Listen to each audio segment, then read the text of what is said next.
શ્રી યમુનાજીના 41 પદ, પદ 36, ऐसी કૃપા કીજીએ લીજીએ નામ. પદનો ભાવાર્થ. હે શ્રી યમુનાજી, તમે એવી કૃપા કરો કે હું તમારું નામ રટ્યા કરું. આખું જગત શ્રી યમુનાજીને વંદન કરે છે. તેમના ગુણ કોઈ ગણી શકતું નથી. શ્રી શ્યામ સુંદરલાલ જેવા તેમના પતિ છે. પ્રિયતમ શ્રી ઠાકોરજી તેમને એવા વશ છે કે તેમના ભક્તો દ્વારા ગવાતો શ્રી યમુનાજીનો સુયસ સાંભળી તેમને સંયોગ રસનું દાન કરે છે અને બધા મનોરથો પૂરા કરે છે. શ્રી યમુનાજી ભક્તનું હિત કરવા એક ક્ષણ પણ વિશ્રામ કરતા નથી. આ પદમાં પણ કૃષ્ણદાસજી શ્રી યમુનાજી પાસે એ જ યાચના કરે છે કે તમે મારા પર એવી કૃપા કરો કે હું હંમેશા તમારું નામ રટ્યા કરું. શ્રી યમુનાજીમાં અગણિત ગુણો રહેલા છે. તેથી આખું જગત શ્રી યમુનાજીને વંદન કરે છે. શ્રી યમુનાજીના પ્રિયતમ પતિ સર્વસમર્થ શ્રી શ્યામસુંદર પ્રભુ છે.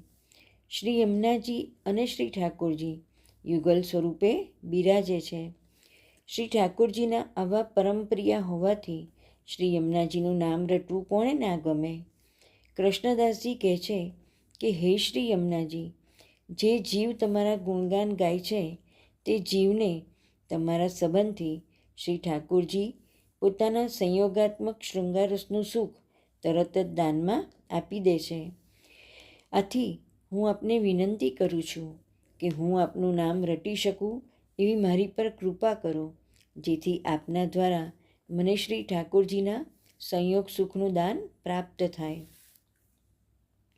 જે જીવ તમારું ગુણગાન કરે છે તે ગુણગાન સાંભળીને શ્રી ઠાકોરજી બહુ જ પ્રસન્ન થાય છે અને જીવના મનોરથ પૂરા કરે છે.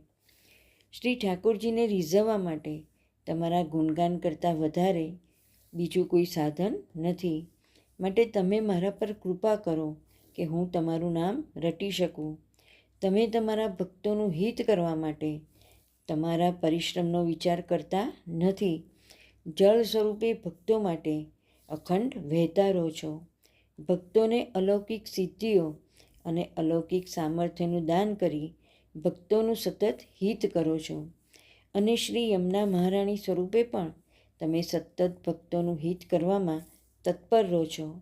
માટે હું તમને વિનંતી કરું છું કે મારું હિત કરવા આપ મારા પર એવી કૃપા કરો કે હું તમારું નામ રટ્યા કરું.